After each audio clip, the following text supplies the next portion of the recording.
ॐ अज्ञानतिमिरन्धस्य ज्ञानाञ्जनशलाकया चक्षुरुन्मिलितं येन तस्मै श्रीगुरुवे नमः। श्रीचैतन्यमनोभीष्टं स्थापितं येन भूतले स्वयं रूपः कदा मह्यं ददाति स्वपदान्तिकम्। श्री कृष्ण चैतन्य प्रभु नित्यानंद श्री अद्वैत गदाधर श्रीवासदि गौर भक्त वृंद हरे कृष्ण कृष्ण कृष्ण हरे हरे हरे राम राम राम हरे हरे। हरे कृष्ण।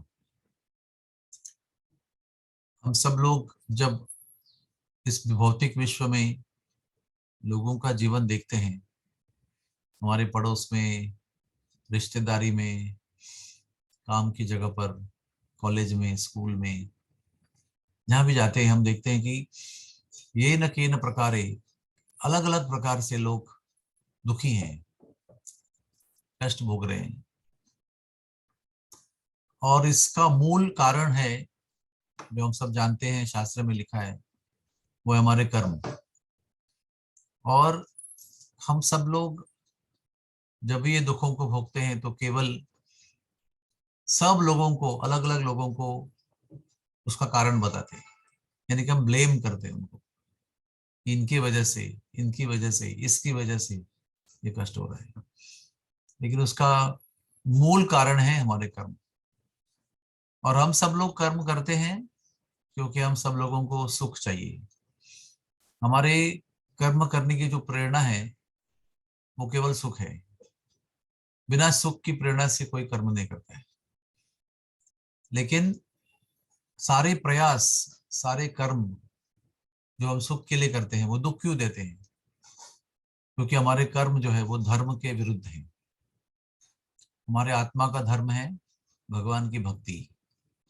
हमारे आत्मा का धर्म है भगवान की संतुष्टि करने के लिए कार्य करना। तो चाहे हमारा कार्य डायरेक्टली जघन्य पाप के अकाउंट में नहीं होगा, तो फिर वह इंद्रिय भोग के अकाउंट में होगा। और इंद्रिय भोग के अकाउंट में किया हुआ कार्य या जघन्य पाप के रूप में किया हुआ कार्य, दोनों हमको दुख और भयंकर दुख देता है। यानी जघन्य पाप जो है भयंकर दुख देते हैं, और इंद्रिय भोग के कार्य भी दुख देते हैं। सुख केवल वो कार्य देता है जो हम भगवान के साथ जोड़कर करते हैं। पहले तो हम हमारी चीजों को, हमारे कार्यों को, हमें भगवान को जोड़ना चाहिए, और फिर वो कार्य करने चाहिए जो भगवान से जुड़े हुए हैं, तो हमारे सुख का प्रारंभ होता है। और अगर हमें परम आनंद की आवश्यकता है, अगर हम परम आनंद की खोज में हैं, तो हमें केवल वही कार्य करना है जो भगवान की संतुष्टि के लिए हो।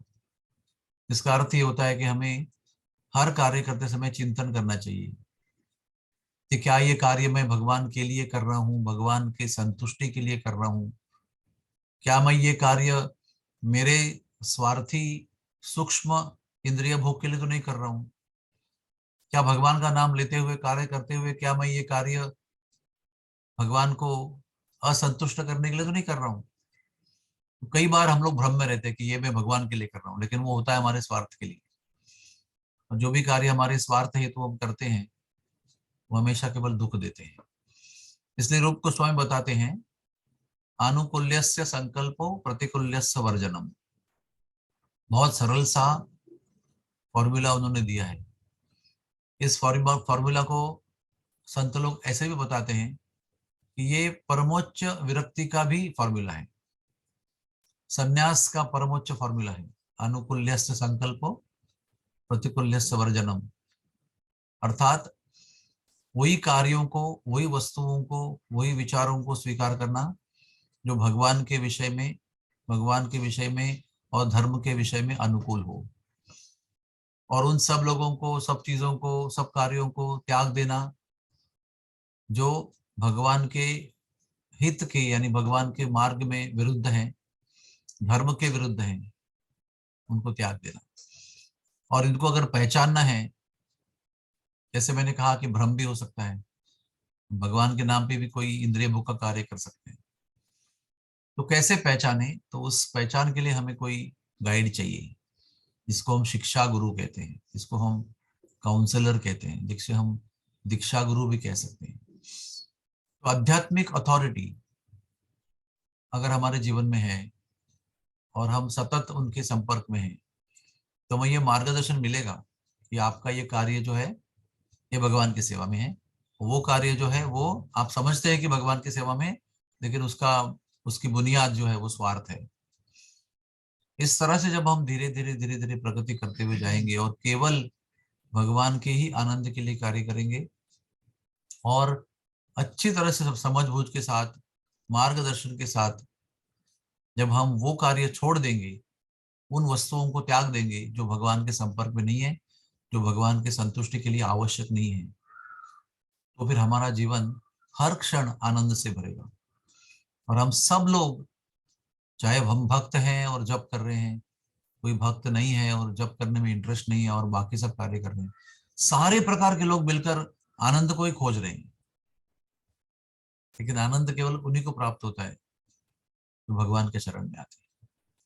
तो आइए सब ये चिंतन करें कि क्या हमारा जप भगवान की संतुष्टि के लिए है, क्या हमारा कार्य भगवान की संतुष्टि के लिए है, क्या हम जो भी कर रहे हैं उनकी संतुष्टि के लिए है, क्या उसमें हमारा सूक्ष्म स्वार्थ छुपा हुआ है।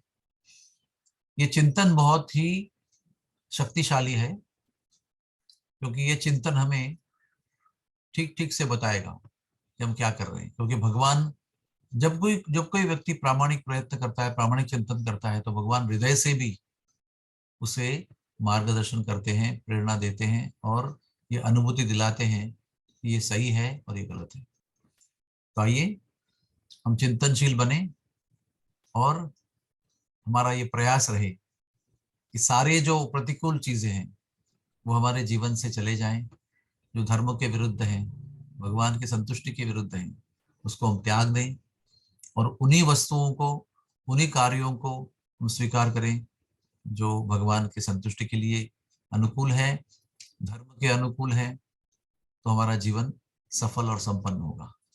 हरे कृष्णा कृष्ण कृष्ण हरे हरे, हरे राम राम राम हरे।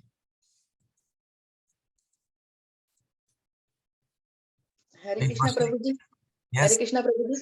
प्रभु जी, जब हम जप करते हैं ना, तो मतलब कोई कोई ऐसा बोलते हैं कि जप हम भगवान की संतुष्टि के लिए कर रहे हैं, प्रसन्नता के लिए कर रहे हैं, और कोई कोई बोलता है कि हमको यहाँ से निकलना है, इसलिए हम लोग जप कर रहे हैं। तो इसमें से क्या सही है? मतलब कि फिर भावना बदल जाती है ना प्रभु जी। सर्वोत्तम सत्य तो यही है कि हमको भगवान की संतुष्टि के लिए ही कार्य जब करना है। बाकी उसके क्या कहते हैं उसको, सब सेकेंडरी या तो गौण कहते हैं, हिंदी में गौण, मराठी में गौण कहते हैं, प्रथम प्रधान और गौण कहते हैं। तो गौण उद्देश्य जो है, सेकेंडरी उद्देश्य जो है, वो जन्म मृत्यु से मुक्ति पाने के लिए भी है, दुखों से छुटकारा पाने के लिए भी है, मन की शांति के लिए भी है, कुछ लोग अच्छी नींद के लिए भी जप करते हैं। ये तब उसके सेकेंडरी इफेक्ट्स है। लेकिन जो जानकार व्यक्ति है, जो भक्त है, जो संतों की संगति में है, उसे इस संतों की संगति में ये मार्गदर्शन प्राप्त होता है कि ठीक है, हमने कई साल अभी सुख के लिए, दुखों की मुक्ति के लिए, भगवान के धाम में जाने के लिए प्रयास के रूप में जप किया है, अभी हमको जप करना है भगवान की संतुष्टि के लिए।